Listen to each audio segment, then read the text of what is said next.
We asked storytellers to select a type of story and some words to inspire the stories that they tell.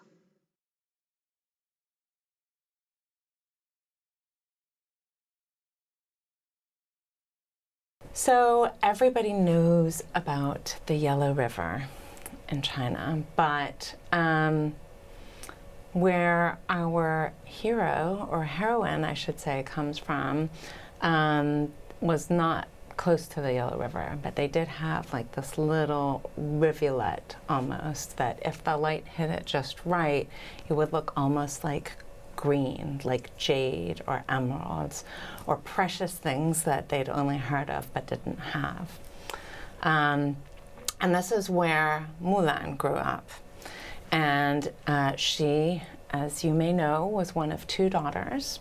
And so being one, the dad not having any sons, they ended up having to do all the chores in the house, and they were not wealthy, so they had to do everything. They had to, wash and clean and cook, and they had to chop the wood and create huge piles of firewood, and to be burned through the winter to keep themselves warm.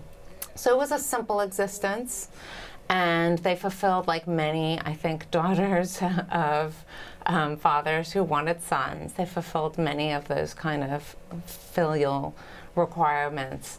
And so in addition to kind of these things, they really had only like two prized possessions.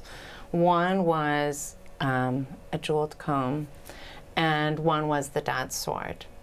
And so one of the kind of son-like activities that they would do would be to spar with their dad. So they would fashion wooden swords out of their firewood and spar with their dad. And that's how they would spend their time. So it was a simple existence, but it was fun, and it was, heartwarming. Obviously then, war came, and the father was going to go off to war and represent the family, because every family had to give a fighting son, usually, or male.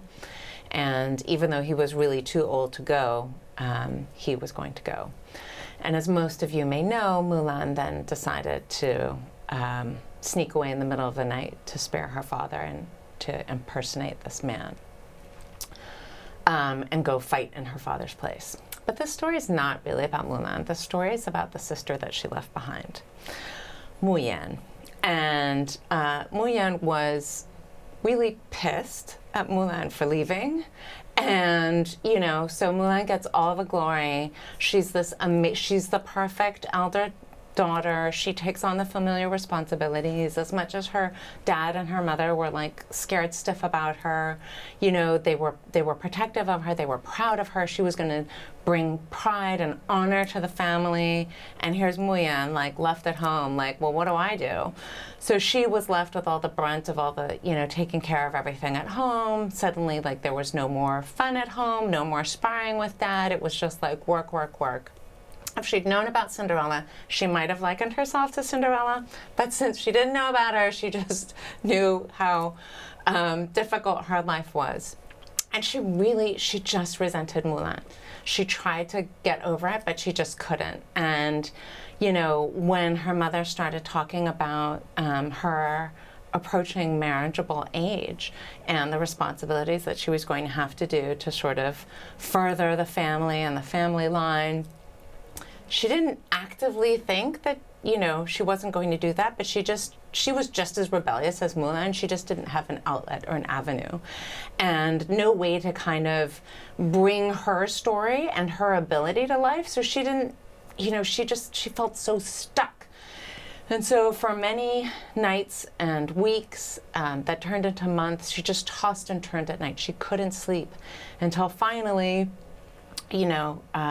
one morning she woke up before dawn, and there was just enough light just peeking out over the mountains, and she knew in her heart of hearts she had to leave.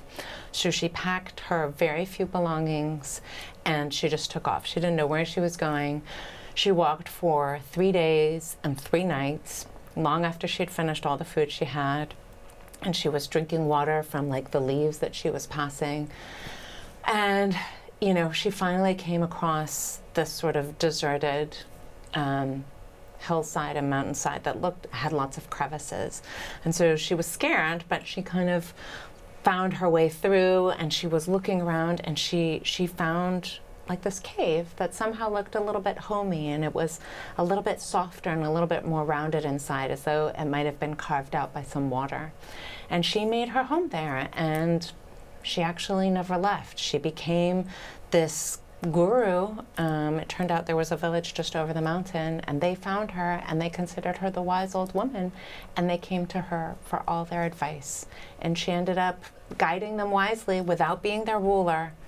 But she found her own way to be rebellious. Maybe she didn't bring honor to her family, but she found her own path.